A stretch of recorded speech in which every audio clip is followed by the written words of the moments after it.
Right గా సరిగ్గా ఏడాదికి నిరుడు మార్చిలో ఈడీ విచారణ, ఆ తర్వాత పలుమార్లు నోటీసులు. హాజరు కాని కవిత సుప్రీంలో పిటిషన్. ఏడాదిగా కొనసాగుతున్న విచారణ.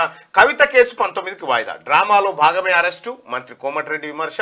బీజేపీ కాంగ్రెస్ లో కుమ్మక్కుతోనే అరెస్టును తీవ్రంగా ఖండిస్తున్నాం, ఎన్నికల్లో లబ్ధి పొందేందుకే అని చెప్పి హరీష్ రావు గారు. నిజంగా హరీష్ రావు గారి స్టేట్మెంటు పైకి ఇది ఉండొచ్చు కానీ లోపల సమర్థిస్తున్నామనే స్టేట్మెంటే ఉంటది. కవిత నిర్దోషిగా తిరిగి వస్తారని జగదీష్ అంటా ఉన్నాడు. కారుతో దోస్తీ లేదని చాటుకోవడానికే బీఆర్ఎస్ తో పొత్తు ఉందన్న ప్రచారంతో బీజేపీకి తీవ్ర నష్టం. అసెంబ్లీ ఎన్నికల్లో కనిపించిన ప్రభావం కాంగ్రెస్ ప్రచారాన్ని తిప్పికొట్టలేని నిస్సహాయ స్థితిలో బీజేపీ రాష్ట్ర నేతలు. లోక్సభ ఎన్నికలకు అదే సమస్య. అధిష్టానానికి తెలిపిన శ్రేణులు. ఈ నేపథ్యంలోనే కవిత అరెస్టు. ఎన్నికలకు అరెస్టుకు సంబంధం లేదు అమిత్ షా చెప్తున్నటువంటి మాట. ఇన్ని పరిణామాలు ఈ వ్యవహారం చుట్టూ జరుగుతున్నటువంటి పరిస్థితి. ఇక్కడ ప్రధానంగానేమో సరిగ్గా ఏడాదికి, రెండోది డ్రామాలో భాగమే, మూడోది బీజేపీ కాంగ్రెస్. ఇక్కడ ఒకరినొకరు బీజేపీ కాంగ్రెస్ కలిసి కవితను అరెస్ట్ చేసినాయి ఒకటి. రెండోది బీజేపీకి బీఆర్ఎస్ కు ఎలాంటి కంచం పొత్తు లేదు, నా మంచం పొత్తు లేదు, వాళ్ళు మేము బద్ధశత్రువులమని ఒక అంశాన్ని.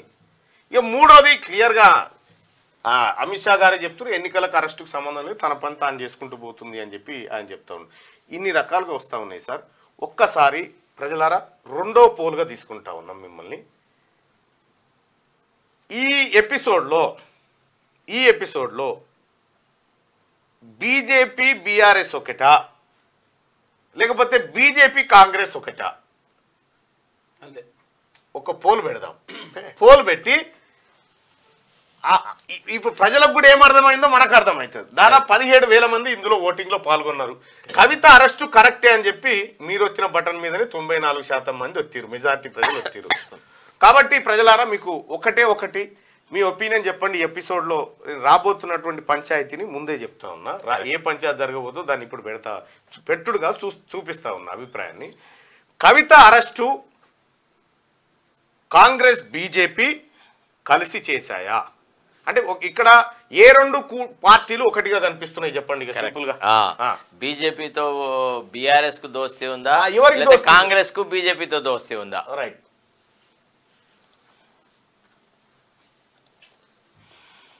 ఇక్కడ సింపుల్ పోల్.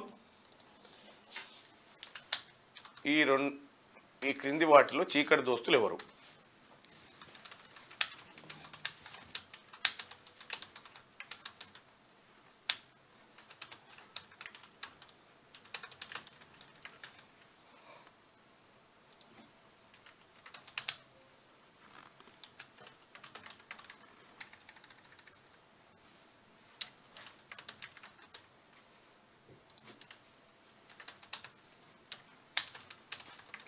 రైట్.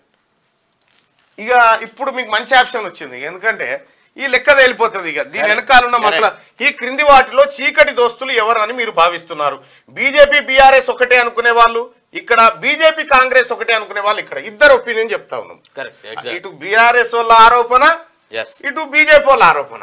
ఈ రెండింటిని చెప్తా ఉన్నాం కాబట్టి మీరే మీ ఒపీనియన్ తెలియజేయండి. ఓట్లు స్టార్ట్. 1400, 1500, 1600. సాధారణంగా ఇటువంటి కేసుల్లో సరే రిమాండ్ను తిరస్కరించేటువంటి అవకాశాలు ఉంటాయి సార్? అంటే మెజిస్ట్రేట్ ఒకవేళ no what is this case is pending before the Supreme Court, you take the consent of the Supreme Court, you establish your case that there are good grounds for arrest of Kavitha, కాబట్టి you remove that ఫెటర్, మేము we are withdrawing hour undertaking అని రండి అనే అవకాశం కూడా ఉంటుంది. ఇప్పుడు magistrate కనుక విచక్షణ కనుక ప్రదర్శించే పక్షంలో ఒక భారతదేశంలోని అత్యున్నతమైన న్యాయస్థానంలో నిన్ను అడగలేదు నువ్వు అరెస్ట్ చేస్తావా చెయ్యవా అదని, మేము అరెస్ట్ చేయట్లేదు అని నీకు నువ్వు వాలంటీర్ గా ఒక వాగ్దానం చేసి సుప్రీంకోర్టును ఒక రకంగా నమ్మబలికి నువ్వు ఈనాడు ఈ రకంగా చేయడం కరెక్టా అనేటువంటి ప్రశ్నని తప్పకుండా కవిత అడ్వకేట్లు రేజ్ చేస్తారు. Magistrate must answer. Remanding officer under 167 has to think over. ఇక నుంచి క్రిమినల్ ప్రొసీజర్ కోడే అమలు అవుతుంది. కాబట్టి క్రిమినల్ ప్రొసీజర్ కోడ్ 167(2) ఏం చెప్తుందంటే magistrate must apply the mind whether the allegations made against the accused are attracted or not. True or false కూడా అవసరం లేదు, whether there are grounds. True or fact అనేది ట్రయల్లో తెలుస్తుంది. కానీ అప్పటి మందం ఆ ఆరోపణలు ఫేస్ వాల్యూలో తీసుకున్నప్పుడు అరెస్ట్ చేయాల్సిన అవసరం ఉందా? అరెస్ట్ చేయాలన్నప్పుడు కొన్ని గ్రౌండ్స్ ఉన్నాయి. సుప్రీంకోర్టు వాళ్ళు చెప్పినారు ఏమని, ఎప్పుడైతే ఒక అక్యూజ్డ్ ఎవిడెన్స్ని ట్యాంపర్ చేసేటువంటి కెపాసిటీలో ఉన్నాడని భావించినా, లేకపోతే అక్యూజ్డ్ ఆ కోర్టు యొక్క లేదా ఆ పరిధి నుంచి దాటి ఎక్కడికన్నా వేరే చోటుకి ప్రయాణం చేస్తున్నాడని అన్నా, లేక అట్లాంటి అఫెన్సెస్ మళ్ళీ తిరిగి చేస్తాడని అనుమానం ఉన్నా ఈ 3 గ్రౌండ్స్లలో మాత్రమే అరెస్ట్ చేయాలి.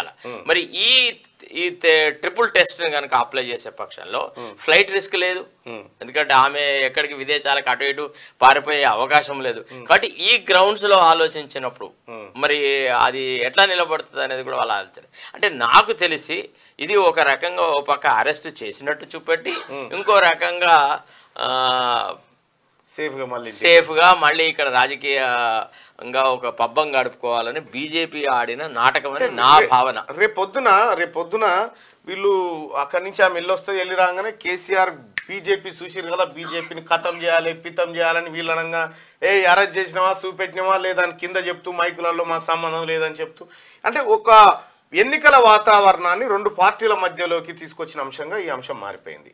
బీజేపీ బీఆర్ఎస్ అంటే వీళ్ళు కొట్లాడుకొని ఇప్పుడున్నటువంటి కాంగ్రెస్ పార్టీని కొంత డీలా చేయడానికి ఈ అంశాన్ని తెర మీద తెచ్చినట్టుగా అనిపిస్తాం. దానికోసం మనం అడిగినాం ఈ క్రింది వాటిలో చీకటి దోస్తులు ఎవరని మీరు భావిస్తున్నారు అని చెప్పి మనం అడిగినాం. మీరు ఏమైనా ఒపీనియన్ చెప్పగలుగుతారా సార్? ఇప్పుడు ఒకటి నేను దీని మీద ఇప్పుడు ఒపీనియన్ చెప్పాను, ఎందుకంటే మీరు నేను ఇద్దరం ఒకటే పడవలో ప్రయాణిస్తున్నాం. మనం ఏది మాట్లాడినా పార్టీ పరంగా మనం మాట్లాడినట్టు ఒక ఇండిపెండెంట్ వ్యక్తిగా నీ అభిప్రాయం చెప్పు, స్వతంత్రంగా నీ గుండె చేసుకొని కొట్టు, మేము దాన్ని ఏమన్నా. ఈ క్రింది వాటిలో చీకటి దోస్తులు ఎవరని మీరు భావిస్తా ఉన్నారు? రైట్, 84% మంది బీజేపీ అండ్ బీఆర్ఎస్ ఈ 2 చీకటి దోస్తులు అని చెప్తా ఉన్నారు మెజార్టీ. ఇంకో